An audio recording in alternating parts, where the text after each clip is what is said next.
Hello, everyone, and welcome to our second of our very special Tishrei series, Tishrei Talks.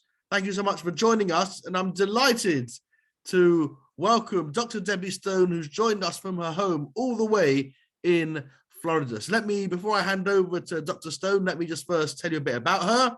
So Dr. Debbie Stone is the Director of Jewish Studies and Community Engagement at the Hebrew Academy High School in Miami, Florida. Originally from London, Debbie studied at the Mechara Seminary in Jerusalem, and she holds a BA in Humanities, a teaching degree from LSJS, and a PhD in Education from Yeshiva University. Debbie has 15 years experience teaching and is the co-author of the current NCSY Siddur for Teenagers, which has proved to be an outstanding success all over the world. Debbie speaks regularly as a scholar in residence in a range of communities, both in the US and internationally. And again, as I said before, I'm thrilled to welcome her to our BES online community. Thrilled that she's joining us. Can't wait to hear what she's got to say. Dr. Stone, over to you. Thank you so much, Rabbi Taylor. It's great to see you, and very good evening to everyone in the United Kingdom. It's still afternoon over here. As you say, I'm in Miami. Okay, so we are getting to Yom HaKippurim, and we are just coming through Rosh Hashanah. I always find Rosh Hashanah to be fairly a heavier day, balancing the eating and the festivities and the davening, and then you've got Yom Kippur, which is more of a focus day, and we all know where we're going and what that's about. And Yom Kippur is a day of atonement. It's a day of apologies. It's a day of reconciliation. And it's a day really where you can come out of it and feel somewhat cleansed, atoned. And today what I want to think about is some of the limits of that atonement and that forgiveness, and are there any limits to it? At the end of the day, we go through it every year, and there's some typical activities that people tend to do just before it comes around, going over to the various different people that they may have offended, may not have offended, and trying to make amends. But the question for this evening is, to what extent can forgiveness be given? Are there any limits to granting forgiveness? Are there any limits to asking for forgiveness?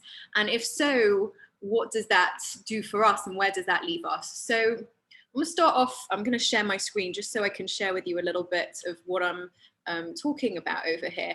But there was a book written by famous Nazi hunter, Simon Wiesenthal, and it was based on his experience in the camps, where he was summoned from the middle of a labor regular afternoon. He was summoned from his work duty, and he was taken to this small little room, quiet, dark room, where he found in a bed this man wrapped up in bandages, and he was told to go and sit next to the bed. And in the bed, a man coughing, spluttering, and very, very badly burned and unwell, says, "I need to talk to you." And he sits there silently as this man proceeds to tell him, "I'm a Nazi officer, and I've summoned you here because I need to tell you all the things that I've done, and I need to tell you what atrocities I have committed, and I need you to listen to my confession because I am about to die." And Simon Wiesenthal listens to this Nazi officer tell him about the murders and the mass burnings of his fellow Jews in absolute silence. And after the Nazi officer finishes to tell his horrifying story, he says to Wiesenthal, "Now I need to die, and I need you, as a Catholic, I need you to forgive me so I may go to heaven. So on behalf of the Jewish people, will you, Simon Wiesenthal, will you forgive me for what I've done?" And Wiesenthal just pauses in the moment, and he doesn't respond. He doesn't say forgiven. He doesn't say, "You disgusting human being, how dare you ask me?" He doesn't say a word. He just pauses, and then he leaves the room. Later that night, in his bunk packed like sardines, him and his two best friends, who they were squished together, and they can only talk by rolling over to one side and seeing each other, he tells them what happened, the story of this Nazi who tries to ask him for forgiveness. And one of his bunkmates says to him, how could you have done that? How could you have remained silent? How could you do that? You should have shouted at him. How dare you ask me, you disgusting person? I'm never forgiving you, and you're going to, why did you let him die with even a sense that it might have been okay? And the other one says, I can't believe you didn't forgive him. The last thing this person wanted to do was get forgiveness. How could you not forgiven him? And Wiesenthal is plagued by this inability to feel at peace with the situation. And after the war, he actually writes a book, and it became a book later, but he writes down kind of a narrative of what happened in the story. And this book is the book, The Sunflower, over here. He sends this narrative to hundreds of religious leaders all over the world, Jewish, not Jewish, Catholic, Christian, Buddhist, all over the world. And he asks them to read his manuscript and to respond with what their view religiously and morally and ethically would be. And this book is made up of all the responses from the various different world religious and ethical leaders and how they respond to what the appropriate thing would be. And fascinatingly enough, the Jewish view is not what you might expect, considering the comparative view of some of the other religions, and perhaps maybe more generous than our view in terms of how we work with religion and with forgiveness as it is in this particular story. So we're going to explore a little bit some of the Jewish sources and some of the sources as it relates to forgiveness and what those limits are, to potentially try and answer this conundrum from this perspective for Wiesenthal.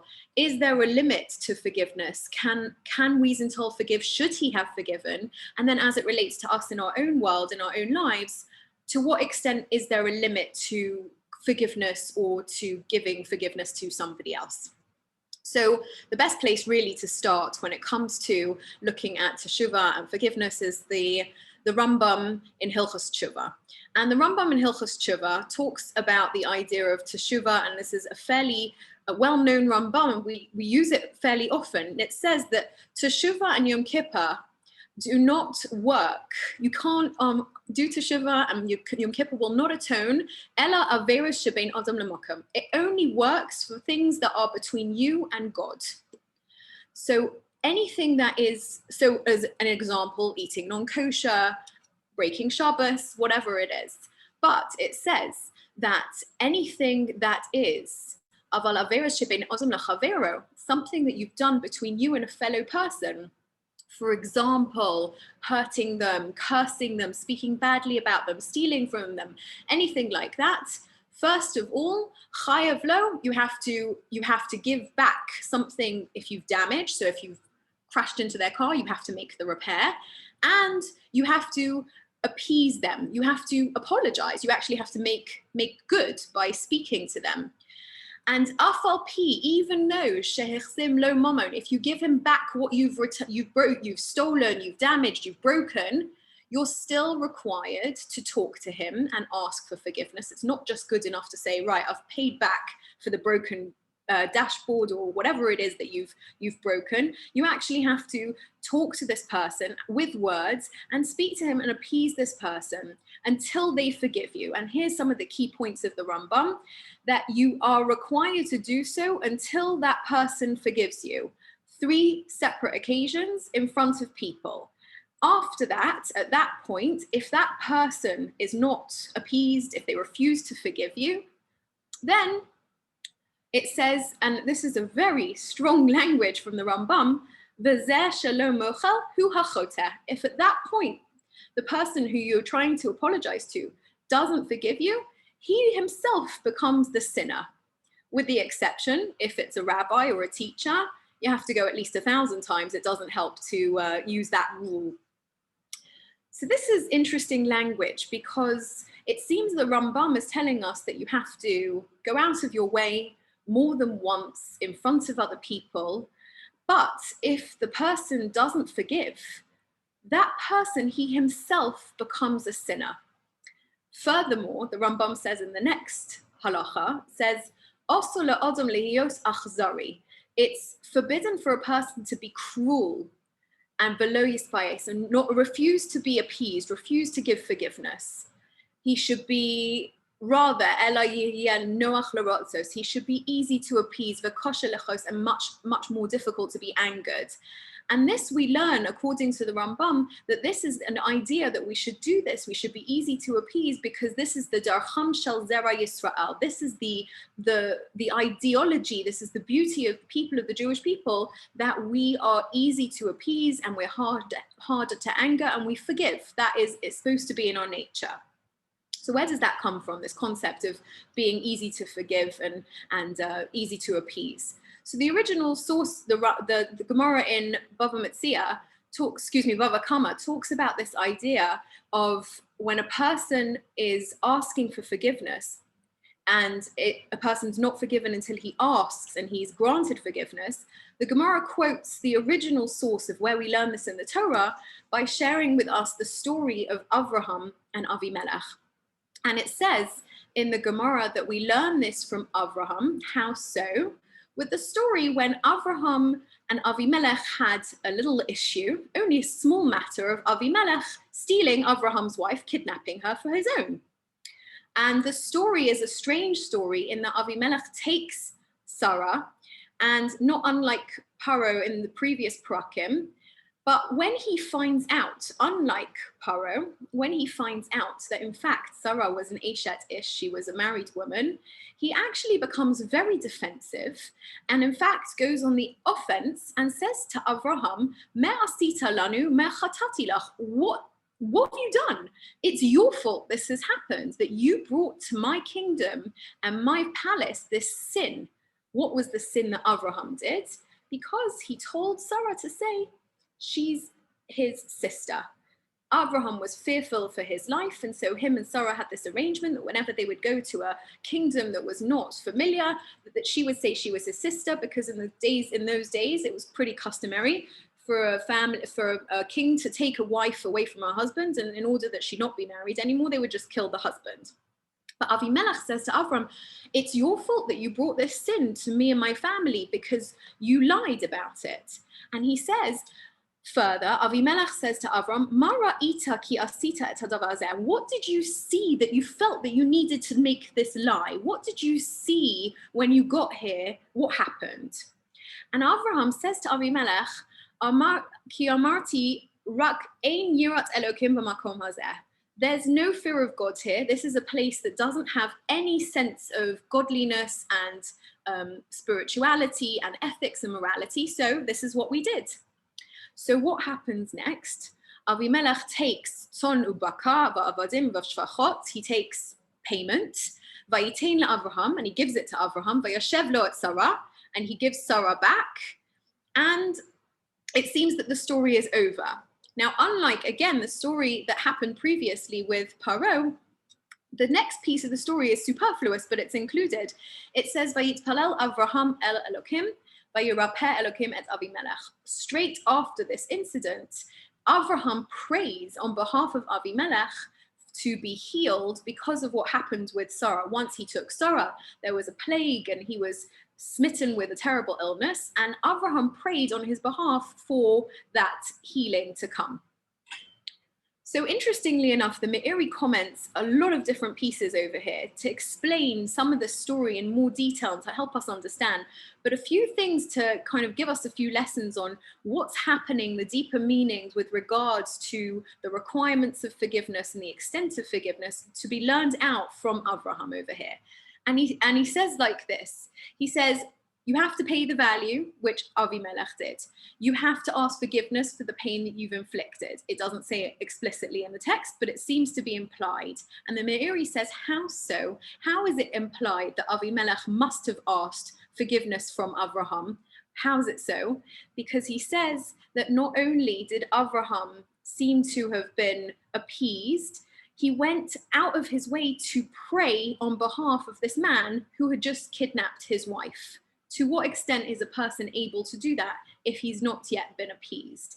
And so the Meiri learns from here that a person who needs to become forgiven has to go all the way to an extent that the other person, once appeased, would be even willing to pray for him. And if the person at that point refuses, then it says that person, as the Rambam says before, is considered cruel. And the Meiri says that we learn that Avraham, with so much compassion, that is the nature of the Jewish people. It's the DNA that he passes on to the Jewish people. It is not a Jewish character trait to not give forgiveness. And thereby, by not being compassionate, you are by definition turning cruel. So these are lofty, beautiful ideas that we're learning from the Meiri, and we learn from the Rambam and the Gemara. But to an extent, we still need to ask ourselves, is there any limit to that? Or is everything fair game? Avraham teaches us a very lofty lesson, because I don't know how many of us would be willing to forgive a kidnapper of a family member. That's pretty lofty. So I guess the question we need to ask ourselves is, to what extent is that limit? Is there anything that the Torah says or the Rambam says that limits the amount of forgiveness that we are required to give or ask for? So let's just look a little bit further, continue with the Rambam's Hilchos Teshuva. The Rambam actually says that there are 24 things that can cause a problem in gaining Teshuva, but in particular, Arba Mehem, Avon Godol, that they are such terrible sins that Teshuva is not a possibility at all. So what are those 4 things according to the Rambam?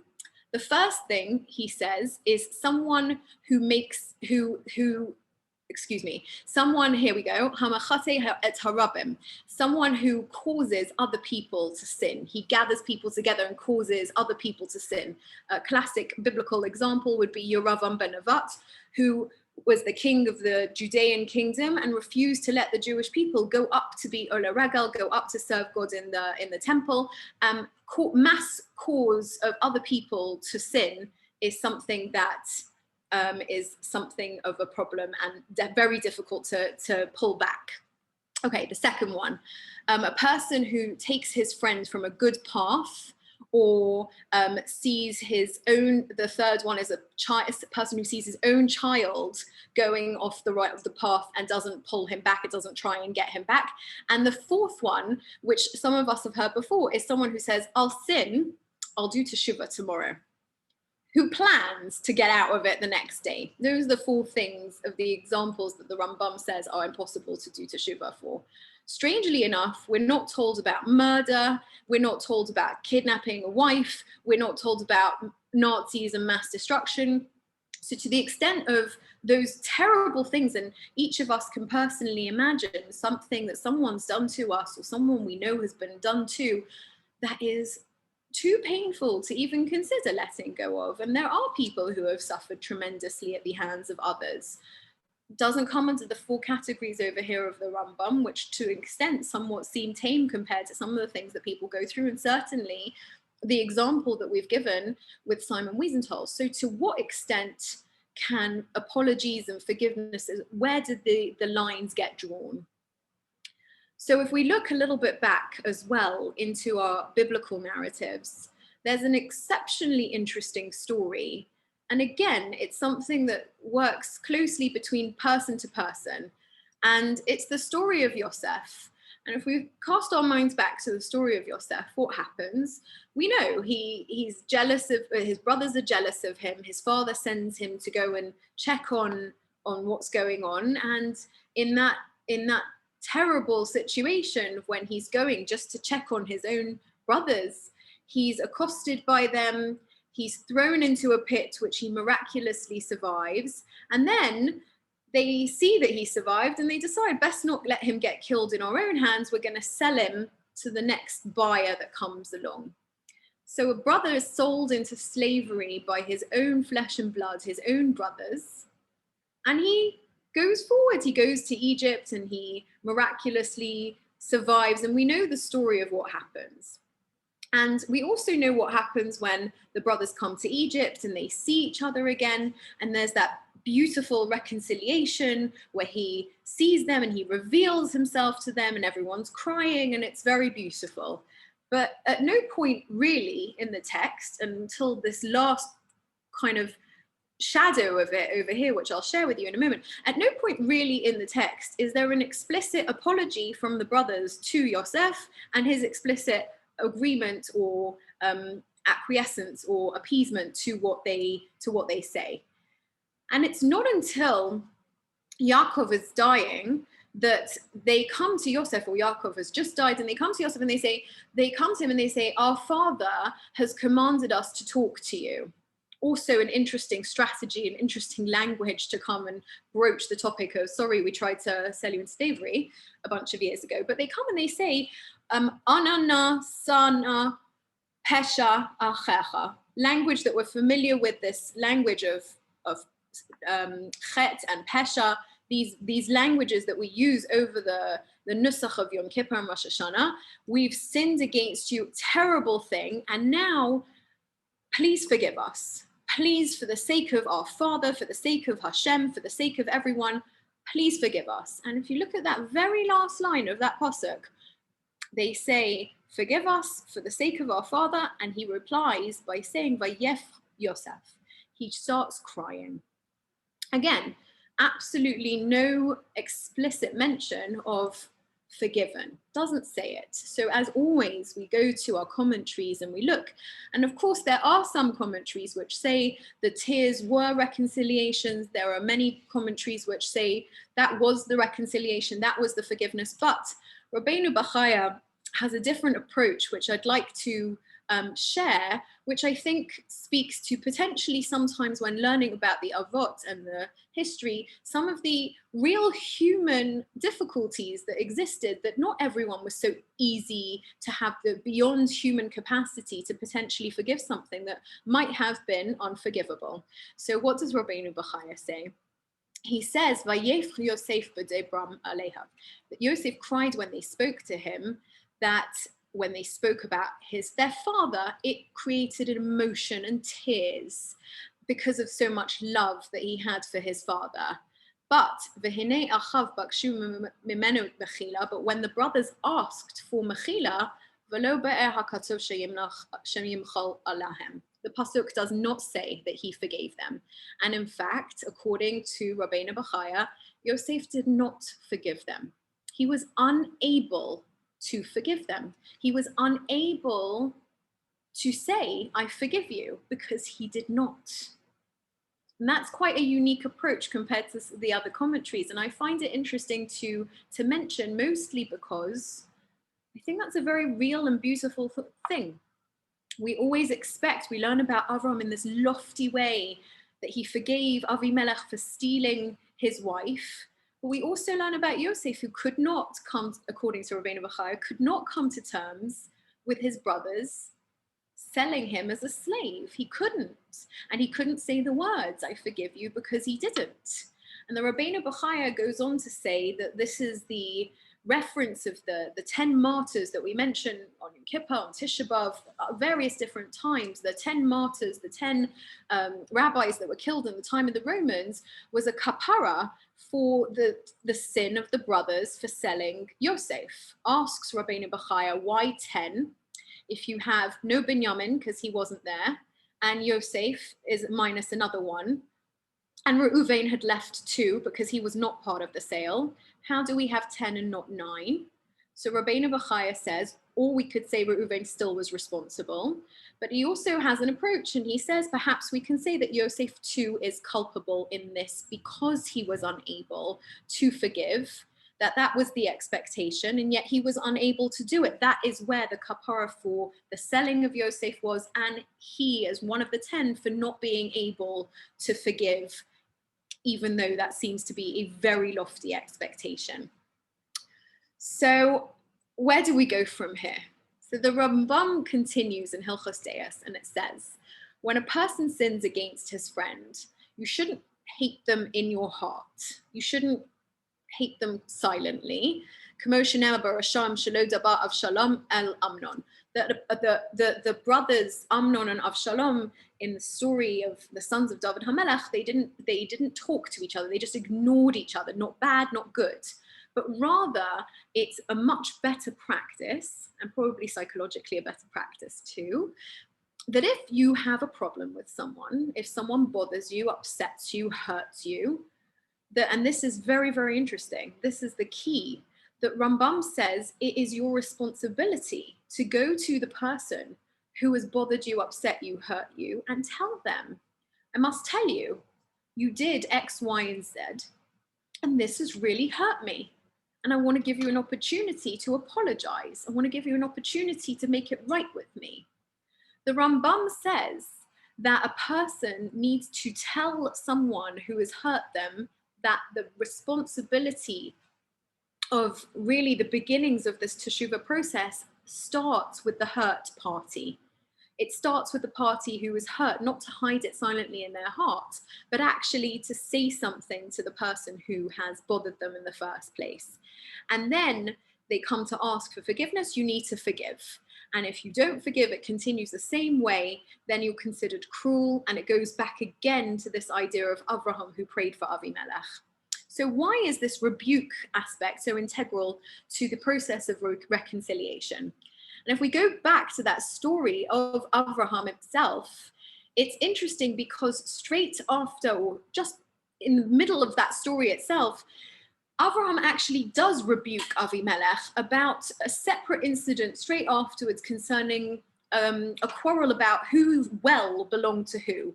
And it says, V'hocheach Avram et Avimelech, and Avraham rebuked Avimelech. And the Sepharna says that he rebuked him because he says to him, you're hosting wicked people in your land. This isn't how things are done. But the Sifri goes on to say that it teaches you that in order to have peace between two people, you have to have honesty between two people. In order to have good feeling between two people, there has to be an honest and open relationship. And that created what happened afterwards, which was a bris, a pact, a covenant of peace between these two people. And so Avraham teaches us that even when it's difficult to tell someone the truth, it's an integral part of a relationship between two people. So all this is very well and said and done. And we've covered a few different aspects about the ideas of the limits of forgiveness. We've talked about what the Rambam says are some of the 4 major limits of forgiveness, that you can't say, I'm going to go and do this terrible thing, but tomorrow's Yom Kippur, I'm going to be fine. That's an absolute one of the 4 no-nos. You can't cause other people to sin. You can't lead a friend off the way. And you certainly are responsible, it seems, by the Rambam to be responsible for your children. But we've also talked about the fact that despite the fact that Avraham teaches us about the value of forgiveness, even to the extent that he was willing to pray for Avimelech, who was his wife's kidnapper, we also see the limits in emotional forgiveness from Yosef, who seems to have been unable, according to Rabbeinu Bachaya, to forgive his own brothers for selling him.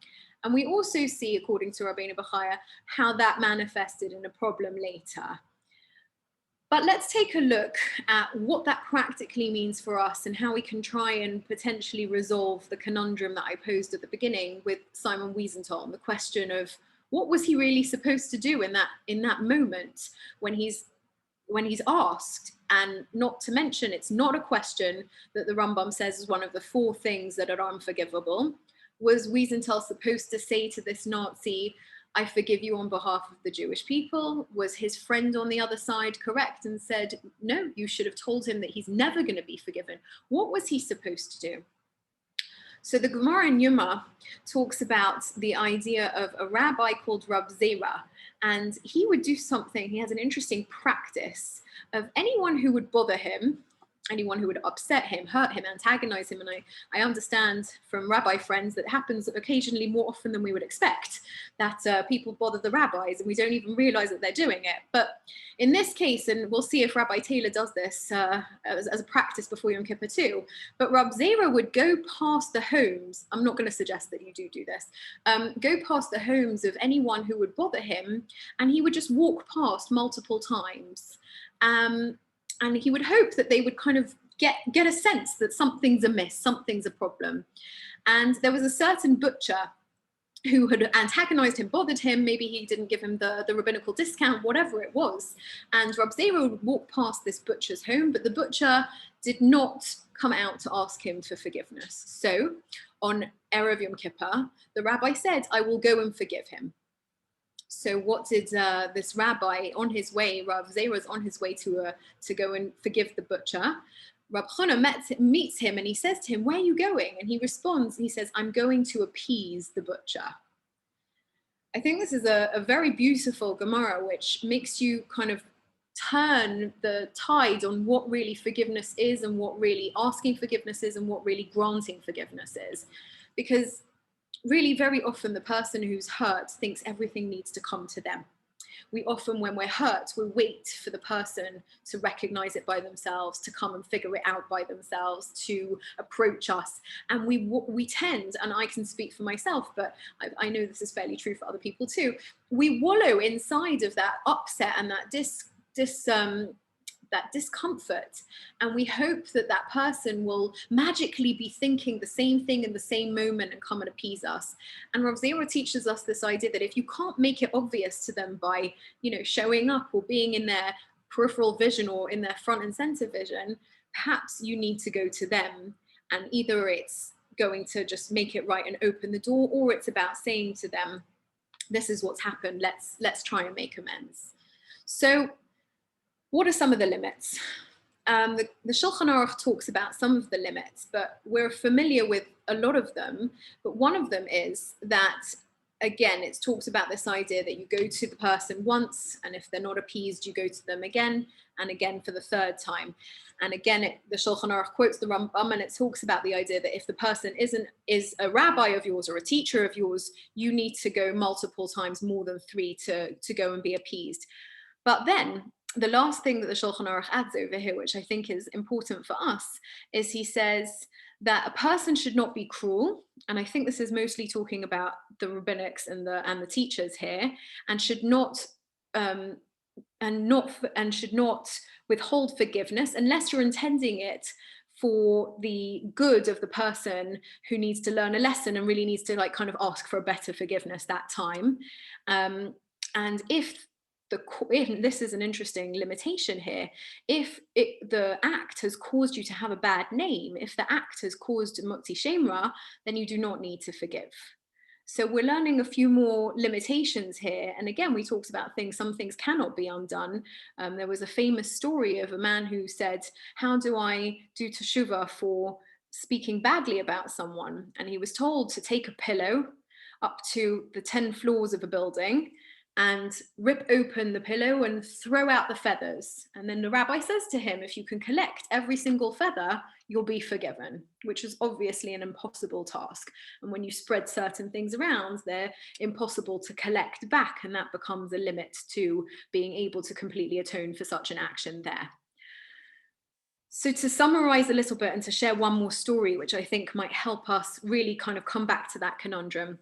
There's a story of over many years ago of the rabbi of Brisk, who was on a train, and he was well known for his greatness, but he didn't have a physical stature that people recognized him pretty easily. And he was on a train, and he went into a particular compartment where it was a little bit loud and a little bit rowdy, and there were some men playing cards and having a drink, and it was a little bit loud. And the rabbi just wanted to sit or stand and quietly get on with his meditation, his learning. And the men in the cart found his presence to be disruptive to their mood and their festivities. And they said to him, either join us and play cards or get out.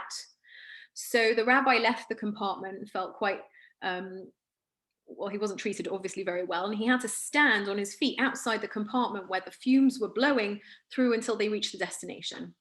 Once they reached the destination, there was a huge entourage of people waiting to meet the great rabbi of Brisk, and he comes off the train and he's met by this big entourage, and they escort him back to his shul.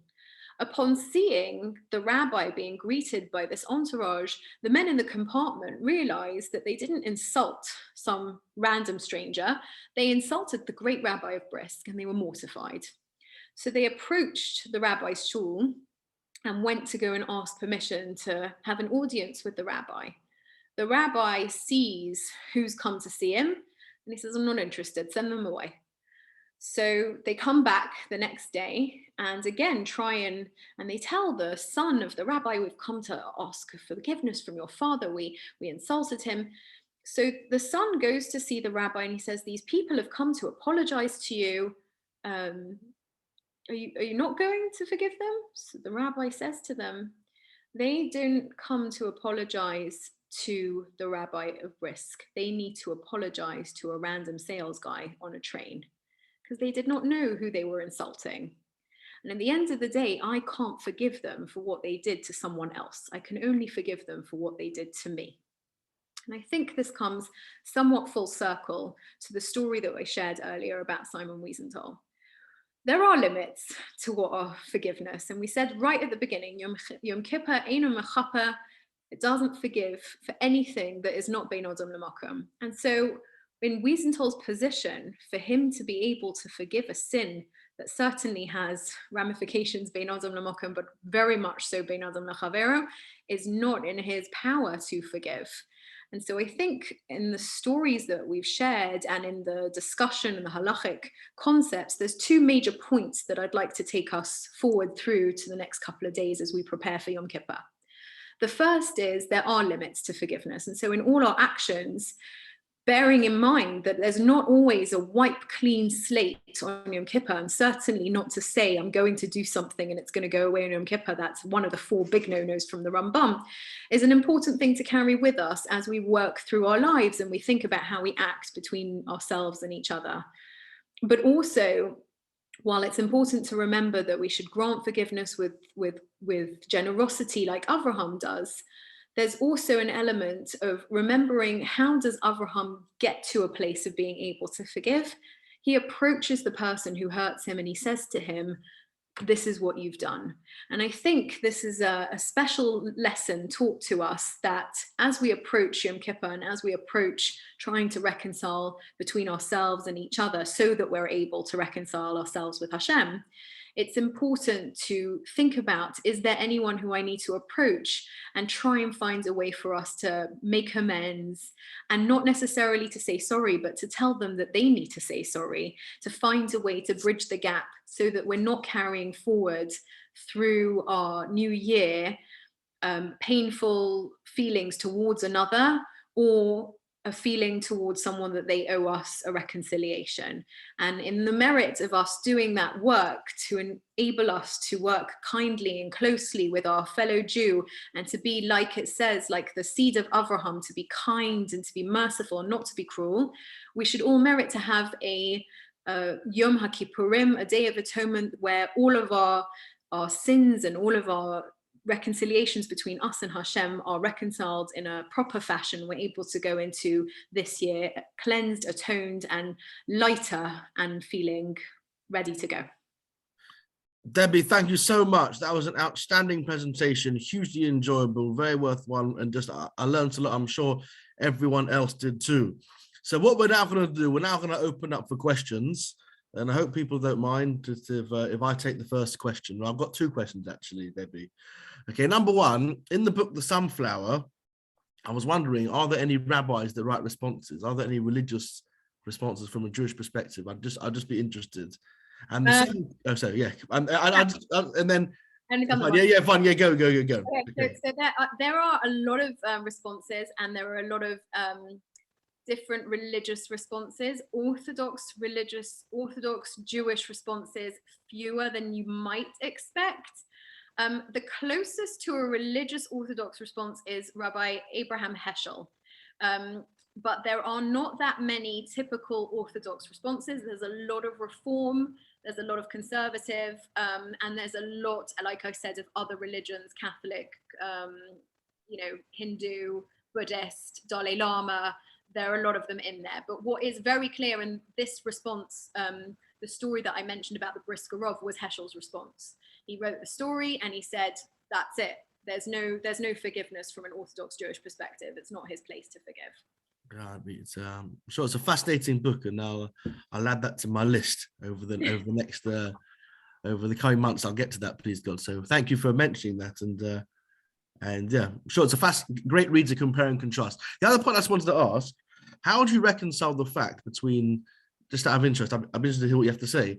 On the one hand, Yosef is known as Yosef Atzadik, right? Joseph the righteous one. On the other hand, if you look at the Rabbeinu Bechaye, right, you said that he didn't forgive. He did something that wasn't right. So how do you reconcile the fact on the one hand he's known as being someone who's righteous, but on the other hand he didn't forgive his brothers. I'd be interested to hear what you would say to that point. Look, I like to study Torah with a real lens of humanity and reality. And I think being a tzaddik doesn't have to be synonymous with never having any failure, any sense of imperfection. I was muted. I'm sorry. I was saying that I find trying to study Torah with a wide lens where we're able to look at the Avos and we're able to look at some of our heroes with a lens that sees life with the light gray areas as opposed to the complete black and white picture, sometimes beneficial. And it's not for everyone, but Yosef HaTzadik was known as Yosef HaTzadik, from my understanding, because of a particular reason where he was able to overcome a Yetzer Hara in a very particular area. That area is not the same as an area where there's an emotional feeling of baggage towards family members. And I think the idea that you can have a person who overcomes tremendous temptation in an area which is beyond capacity for some, in other areas struggles with the ability to forgive, and that still creates a whole person who overall is still known as Yosef HaTzadik. And I'll just remind everyone that is one perspective. Not all the commentaries agree with Rabbeinu Bechaya that was something that he did or he didn't do, but it's an approach that I took, and I don't think they're necessarily contradictory. Beautiful. Yeah, an important point. Okay, so I'll now open up to anyone else. Anyone got any questions for Debbie, for Dr. Stone? You can unmute yourself. I've changed the settings now.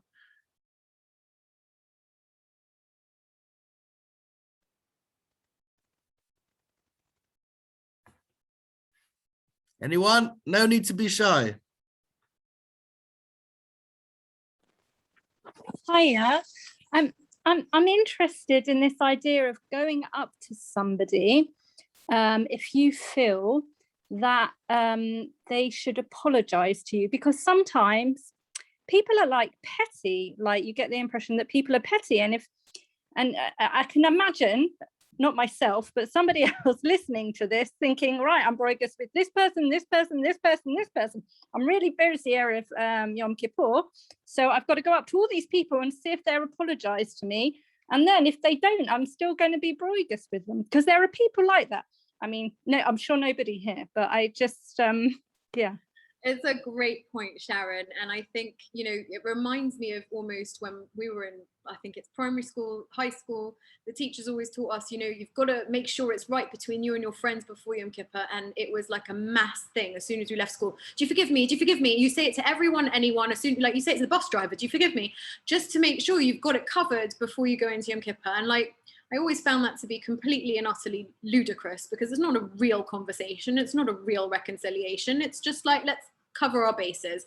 And I would say the same thing a little bit about the idea of utilizing this advice about approaching someone. I think each person needs to be very careful in themselves when they go into the Yom Kippur time or the New Year's time, and then you think to yourself, and I think we can all make that personal cheshbon by ourselves and think, is there anything that I'm holding on to anger, I'm holding on to genuine hurt with someone that for them, I want them to know that I'm holding this on them, and I want to give our relationship an opportunity. I think if there's a value in rebuilding a relationship, if there's a care enough to make this right, and it's not a petty thing, or by the way, last week you looked at me the wrong way, as you say, it can't be petty. But if it's a real thing where there's a real relationship and there was real hurt and there hasn't been able to be reconciled yet, that's something of a careful conversation, not rushed and not petty. It might be warranted, but like you say, Sharon, it's got to be done carefully and with thought and consideration, and not just go over to everyone the same way we used to when we said before Yom Kippur, "Do you forgive me?" to everyone. I hope that answers the question. Okay, great question, Sharon. Okay, anyone else? Anyone got a question for Debbie?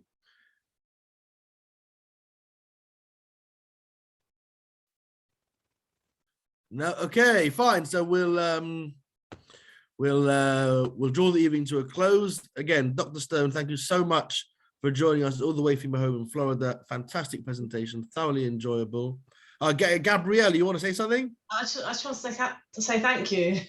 I really enjoyed this session. Thank you very much. I'm so happy. Thank you so much. Yeah, you see? All.